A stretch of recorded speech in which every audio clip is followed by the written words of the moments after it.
From Midland, Odessa, and Big Spring, we are Basin trusted, Basin proud. This is ABC Big 2 News at 5. Good evening, everyone, and welcome to ABC Big 2 News at 5 o'clock on this Friday. A different venue change, I would say. I'm Carson Bush-Yost. And I'm Madeline Bierster, and we are here at the 37th annual Celebration of the Arts event at the Bush Convention Center in Midland. A lot going on tonight. So tonight is the $80 admission premier access. So a lot for those people that do show up and purchase those tickets. There's silent auction, live entertainment, dinner, lots going on. And then the rest of the weekend is actually free to the public. That's right, and this is a huge event the next few days. Maddie, we've seen different artists from all over, sculptures, paintings, jewelry, you name it. We got a lot to talk about. We have a lot of live interviews tonight. We're going to bring in our first interview tonight. It is Danny Oliva. He's the Executive Director of the Arts Council of Midland.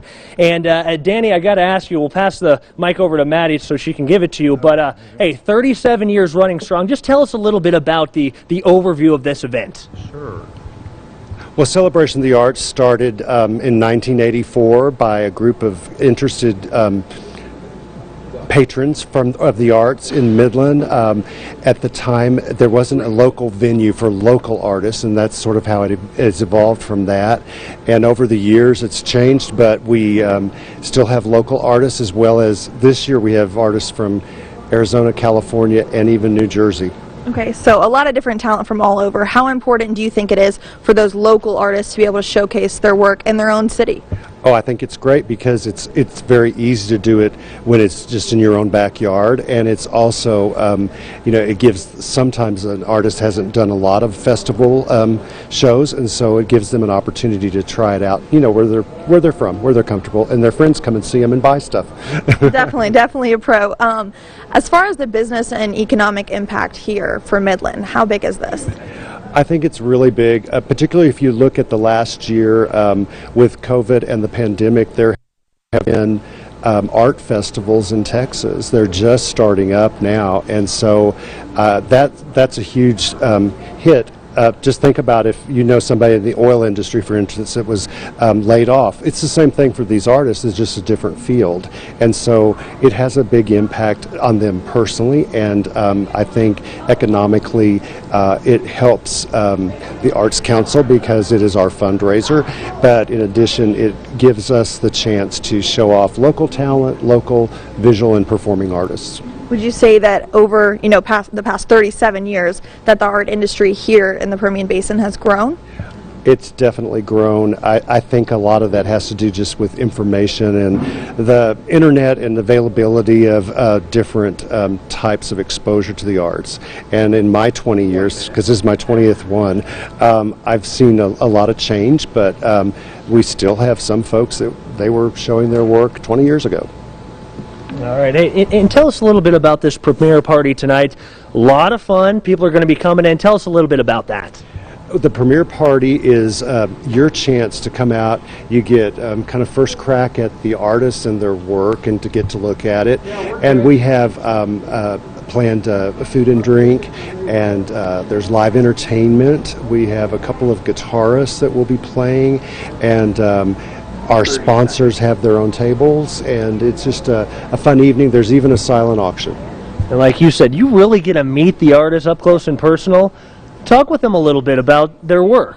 Yes, it's different than like a museum or a gallery because typically the artists are not there. And so you walk in and you may read the labels, but in this case you can walk up to the artists and see, you know, not only see their work, but ask them questions, and hopefully most of them be communicative with everyone. All right, Danny, thank you so much. So he's just one of many interviews we're going to have at 5 and 6 tonight. A lot of fun. But we also have a reporter here out in the field, I guess you would say, out in the other room, Tatiana Battle. She is live talking to our first artist. We'll send it out to her. Hi guys, you know, we're out here at the 37th annual Celebration of Arts event, and I have a very special person with me, Miss Rebecca Dodge. Now tell me a little bit about your artwork here. This artwork is Texas as art. It's made from satellite imagery, using a lot of the infrared wavelengths to make the colors bright and pretty. Perfect, perfect. And you know, it's something really unique about this artwork here.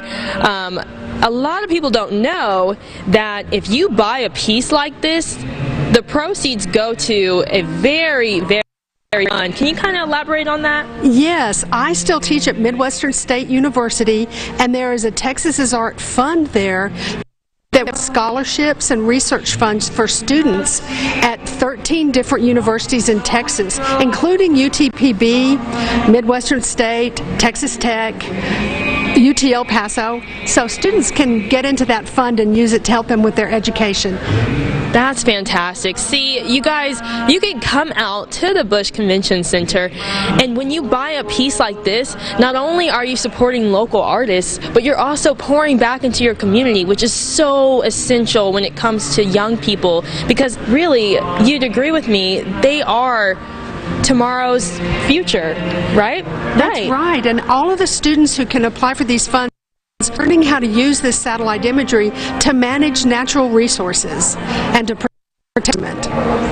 Fantastic, fantastic. And like you were telling me earlier, some of these images are places that we might have been around in Yes, this art is of West Texas at this point, and it's mostly state parks and wildlife management areas. So you could see on one of these the Monaghan Sandhill State Park, for example. Yeah, wow. What has been your most favorite part about, you know, getting into work like this?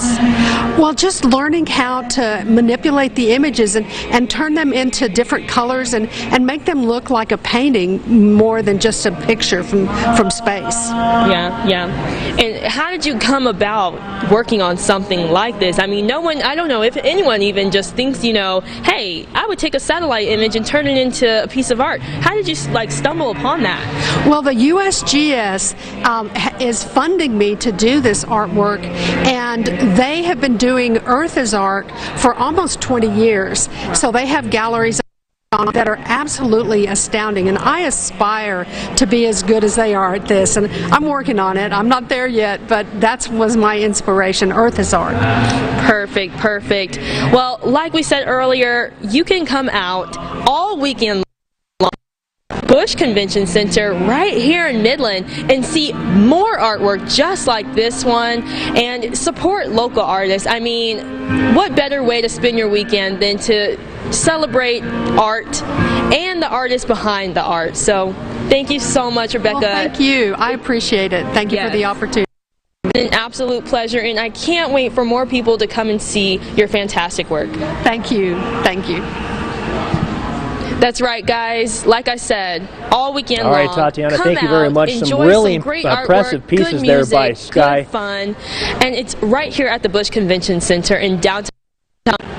All right, thank you, Tatiana. Some really impressive pieces of art there by Sky. We got another local artist here. We got Andrew Lawson. You are from Midland, Texas, Andrew, and you're just a couple booths over from us right now. Tell us a little bit about your art. It's very interesting, and walking up to it, I thought it was a picture, but then you get up close and you realize you're doing all this by your hands. Yeah, for sure. It's pretty drawing intensive work, but the work I do is called printmaking, so it's kind of very archaic form of art making where I'm etching the images into copper plates using acid and also hand engraving the images, and I use big printing presses and it presses the impressions into paper.